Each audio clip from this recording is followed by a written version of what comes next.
coming out here after 30 years. Yeah, I ain't got nothing, but I'm gonna have something because I'm rich in personality, you know, and I'm rich in love. My family love me, and that's really all that counts. Hey man, shout out everybody out there on Team Banky Pound, man. I appreciate the love. Boom! I appreciate the support. We out here, man. 33 years of prison stories. We back at it. We back in the lab, man. Shout out to Houston, man. Big love to Houston, man. It was hot. It was really, really hot out there, but I had a good time, man. I appreciate the love, man. You know, shout out to BG Said. Shout out to BG Said out there, big truck driving in Houston. TBP Nation supporting. I appreciate it. Supporting is important. But we back in the lab, man. We pushing P. We pushing positive energy, man. We trying to get this message out there. We trying to save these kids, man. We trying to do what we can do. And the bigger we the louder we talk, man, the bigger the message, man. The bigger the message, you know what I'm saying, the bigger the impact. So let's get it. Let's go. Like, comment, share, subscribe. Share these videos to anybody you think might need to hear these videos. Might not be you, but it might be somebody that you know. With that being said, man, today I was just thinking about this situation that you know transpired in prison, you know, during my 33 years prison. And this is a lesson, man. This is a real lesson right here. This is what happens in prison. And this is like a brutal lesson for two people. You know, it was a brutal lesson for two people. And what I mean by that was, you know, you can't judge a book by its cover. And then everything ain't what it seems. So what I mean by that is I can remember I was on this block and this was probably within the last eight to 10 years of my bit. You know, prison has started changing, man. You got a lot of these dudes coming in prison. One time when I first came into prison, you know, in 87, it was a lot going on, man. And most of the time when I first came in, any white dude that came in prison, man, he was in trouble. Period. You had to be cut from a different cloth. You had to be a different type of dude, you know, if you was a white dude coming into prison in Virginia to survive, man, because it was brutal. It was brutal for everybody, but then the white dudes, they got it even more just because of the way the dynamics is on the street versus the dynamics in prison. You know, in prison, man, you know, it's predominantly black and brown. So when you come in there and you white, you are the not the majority, but the minority on the streets is different. You know what I'm saying? Most people that run everything on the street, you know, the way it is, and you being real with the situation, you know, the black and brown, we the minority. So it's different in prison. The whole dynamics change, and a lot of dudes don't see that or don't understand that till they end up in that situation in prison. But as the time went on and things was different, more and more of these white dudes that was coming into prison with the emergence of this MMA stuff and all this stuff, these dudes come into prison, man. Some of these white dudes know how to fight. Some of these white dudes won't just at home playing video games or out on the street like the average black or brown dude popping pistols and, you know, doing what they do out there to get to prison. Some of these dudes come to prison for doing other type of crimes, these white guys, but they done took MMA classes when they was young because they've been excited about that stuff and they've been into that. So a lot of them dudes was coming into prison, they knew how to fight. They still was out of place in prison, you know, because they still, you know, they outnumbered, outgunned. But at the same time, some of them came in there and knew how to fight. Back when I first came in, the average white dude ain't know how to fight. He was terrified. He was scared. He ain't, you know what I'm saying? That's just the way it was. But as time went on, like I said, man, in them 2000s and stuff like that, man, some of them white dudes came in there. They knew how to fight. They weren't coming in there acting aggressive or nothing like that, but you knew they know how to fight. I even seen a couple of the white dudes they came into prison, had them cauliflower ears. So if you know, you know. You know what I'm saying? Them dudes have been doing that MMA stuff and them dudes can fight. But a lot of dudes don't see that. So I can remember, man, this dude, he was arguing with the dude about the microwave, who was going next. Like I told you, all these things is setups in prison, man. That's all they set up for is controversy. So they was arguing about who going next. Well, the white boy was supposed to be next. Now the white boy had been in the pod probably about a couple of months. He quiet. He mind his own business, but he work out. You see him working out, and you see he got them cauliflower ears, so you know he know how to fight. I know. I don't know if everybody know, but I know. So he saying he was next. The other dude saying he was next. So he telling him, man, he being humble. The white boy being humble to a degree. He's saying, man, I was next in the microwave, and dude is on, he on his gangster. Man, you won't next, man. You better get up. I'm going up in this microwave, man. He was like, man, I'm supposed to be next. So then he really was gonna let him go because he wasn't really looking for no trouble. But then he said, all right, well, I'll go after you. But then you got dudes saying, no, I'm after him. And then you got dudes saying, I'm after him. And then you got dudes saying, I'm after him. So if he don't take his spot, he going all the way to the back. And dudes is trying to get in the microwave. So he be like, nah, then, man, I supposed to go in, man. You taking my spot. He like, all belligerent. Man, you don't get your, man, I'll beat me. And he was like, man, I just trying to go in the microwave. That's all. And, man, he said that. And dude just, I tell you what, went over, set his food on top of the microwave, came back, walked up to him. Dude was still being humble. The white boy was still being humble. He said, now I told you, I'm next, man. Don't say nothing else. And dude was like, man, go ahead. And he punched him. Bam! When he punched him, he fall back, his little food fall out, and he get up and he walked to him, and dude tried to swing on him again. He scooped him up, took him straight to the ground. Bam! Stand him on the ground, got on top of him, pinned his arm down, and started grounding and pounding him. Right there in the middle of the block. I'm telling you, he giving it to him too. I mean, he busting him up. So, boom, dude trying to get up, but he can't get up because he taking these blows. Like, I'm talking about solid blows. He taking real solid blows, and then you see blood, he bleeding. So now he bleeding, boom. He underestimated dude. But then as he punching him, he ain't lighting up on him. Then next thing you know, somebody came right up behind him and hit him. Bang! Knocked him up off of him. Then a couple of other dudes run over. So boom, he grabbed one dude's leg and he holding his leg and he done tripped the dude. The first dude that hit him. But now you got 2-3 dudes on him, punching him, kicking him, and start stomping him. So he curled up in a fetal position, and they kicking him and stomping him. You know what I'm saying? I mean, they gave it to him too, man. I mean, cause we in prison, man. The floors is marble. You understand? They started stomping the man's head into the floor. His head bouncing off the floor. Then next thing you know, you see blood from him. Old boy that he jumped on, he barely still getting up. He dizzy. He bust up. His whole face looked like miss me. Now they stomping old dude out. You know what I'm saying? And the only thing that really saved him, cause they might have took him out on some humbug stuff, just trying to do extra. You know what I'm saying? Just trying to show off, like woo woo woo, like this what we'll do to you. White boy, you don't whoop nobody up in here. So they trying to show off, but you don't realize you try to do all that, you mess around and catch a body on a humbug.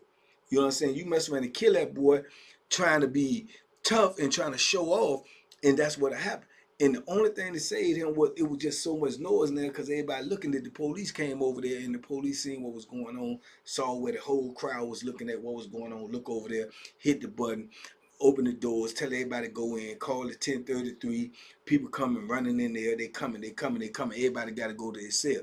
So now, old boy that he got on that was ground and pounding, he was already bust up. He still sitting over there at the table. He got his head on the table, blood leaking all out his face, all on the table. The table got blood all on it. He laid on the floor, the white boy, he bleeding, blood all on him. He stressed out, he moving, he conscious, but he not really conscious. You know what I'm saying? He moving slow because he groggy. Dudes done stumped his head into the cement. Dudes done punched him all in the face, all in the body. He bust up. You know what I'm saying? So boom, they come in there, they clear the room, everybody go in, man, boom, boom, boom. Next thing you know, they done locked up way more people that was even involved.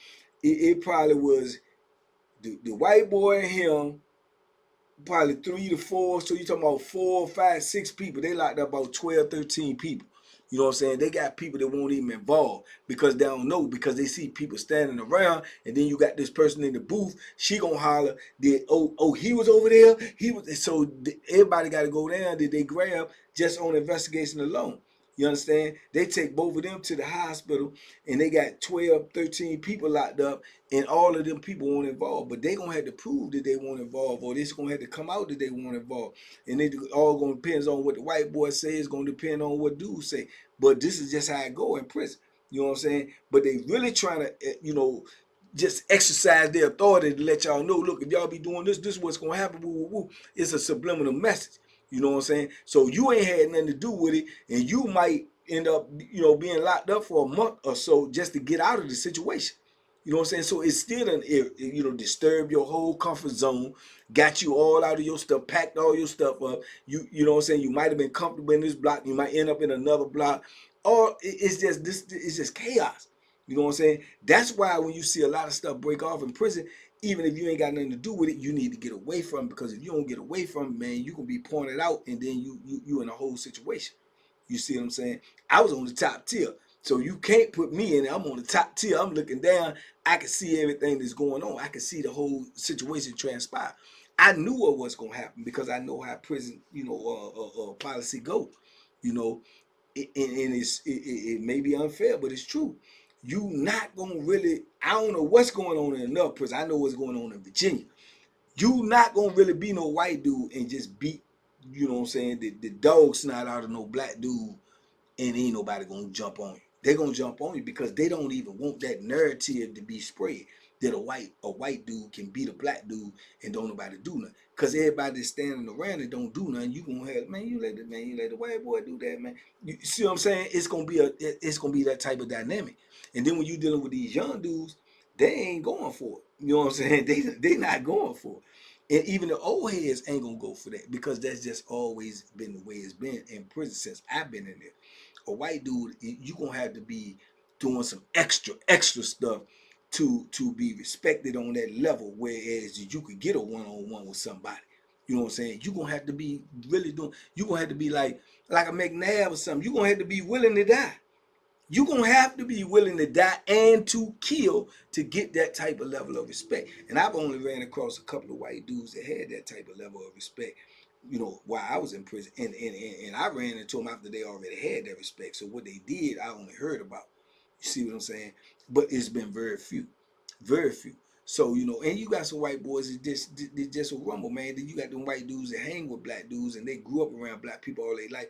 Those are exceptions. Those dudes are automatically, taken into the fold of like they ain't even looked at like a white dude. I've met a lot of those kind of guys.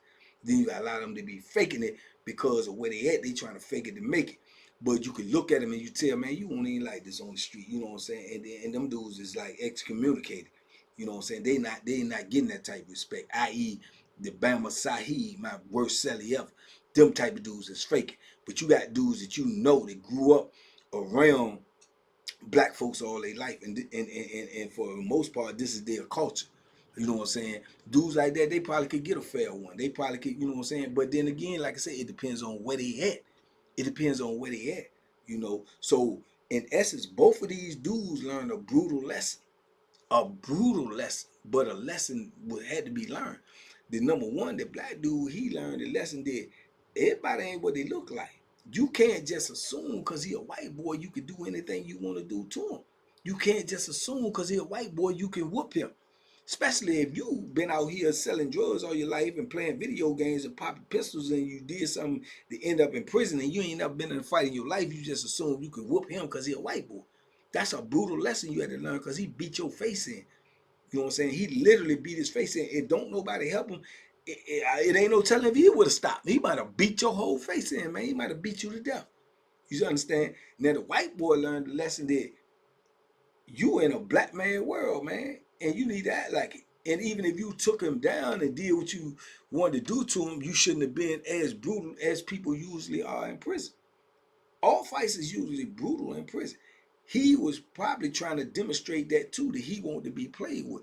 But as a limit, you know what I'm saying? Maybe if he had took him down and punched him once or twice, got up off of him and said, look, man, I ain't looking for no trouble, it might have went different. But he didn't. He kept ground and pound. I mean, he was giving it to him. You know what I'm saying? He was giving it to him. So that's what caused them dudes to jump on him. Because it was like, we not going to let you get out on him like that. You understand? And then it just went too far. You see what I'm saying? So his lesson was that Understand where you at. Understand where you at. You can defend yourself, but understand where you at. It's levels to this, man. You know what I'm saying? It's levels to this, and it's limitations. You went too far, and that's what ended up. You ended up getting what you got. And both of them went to the hospital. You know what I'm saying? Now I ain't see neither one of them no more, and that's usually how it go.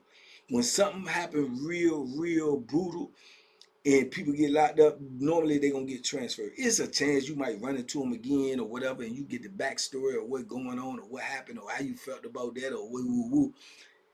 I ain't running into neither one of them no more. But I know both of their faces. If I walked into one of them today, I would know them from sight. You know what I'm saying? Because that's how profound the whole situation was, because it popped off like that. Once he went to that microwave and set that stuff on that microwave, walked over to him, I knew something was getting ready to happen. I didn't know that was going to happen, but I knew something was getting ready to jump off. And I also knew by looking at the white boy and seeing his ears, I peeped that the first day he came in the block. You know what I'm saying? I peeped that the first day because I'm aware of my surroundings. I peeped that the first day he came in the block there. I knew he knew how to fight some type of way. And then if you got any type of common sense, you see the man work out every day. He a white boy. He working out every day. He cut up. He was cut up. He was nice size, not too big, not too small, but you could tell he was in shape. And he got cauliflower ears, man. You know what I'm saying? He probably was about 25, 26, somewhere up in that area.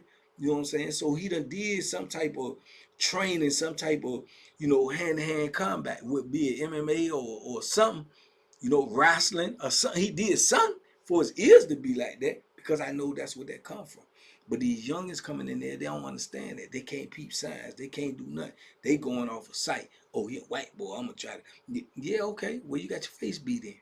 You did. And the white boy, I'm gonna go ahead on and show them I ain't to be messed with. And you got your face stumped in the concrete.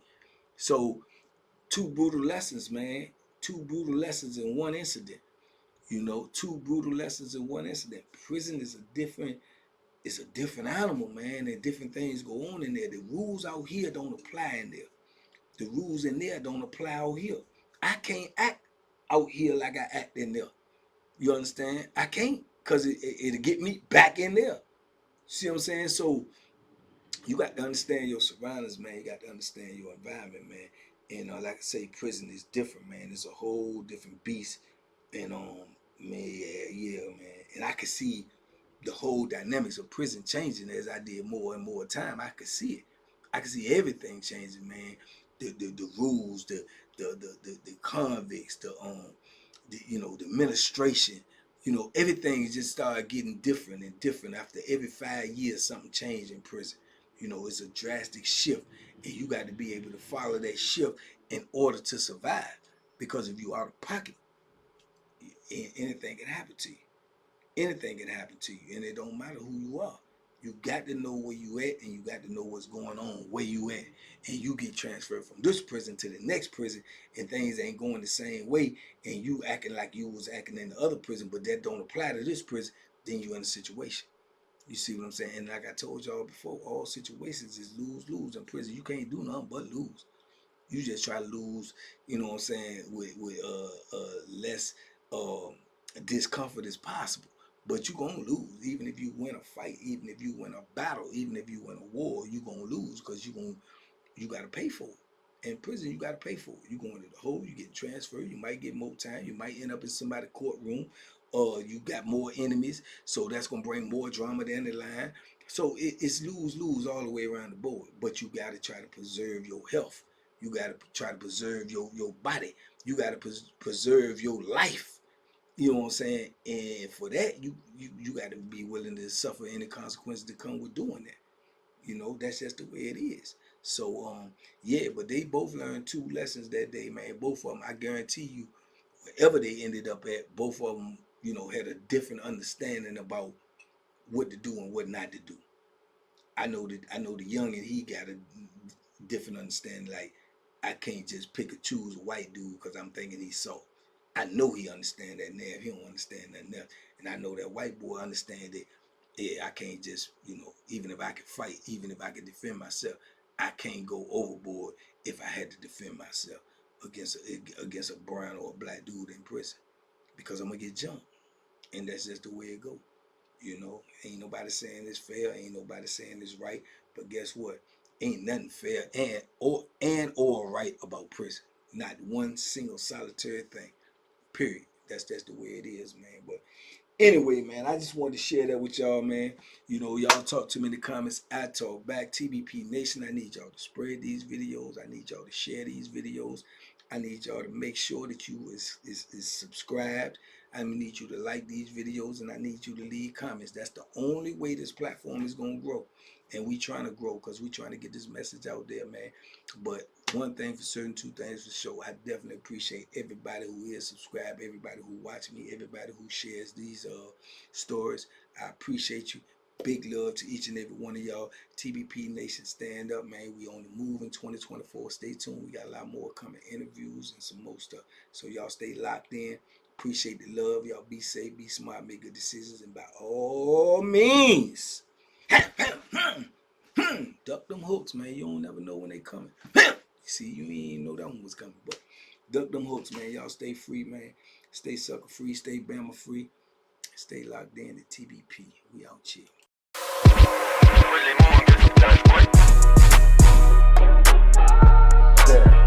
The banky special. Yeah. Pure deliciousness. Pure deliciousness, man. My name is Banky, man. Everybody calls me Banky. That's the name that I got from my grandmother when I was young. I'm coming out here after 30 years. Yeah, I ain't got nothing, but I'm gonna have something because I'm rich in personality, you know, and I'm rich in love. My family love me, and that's really all that counts.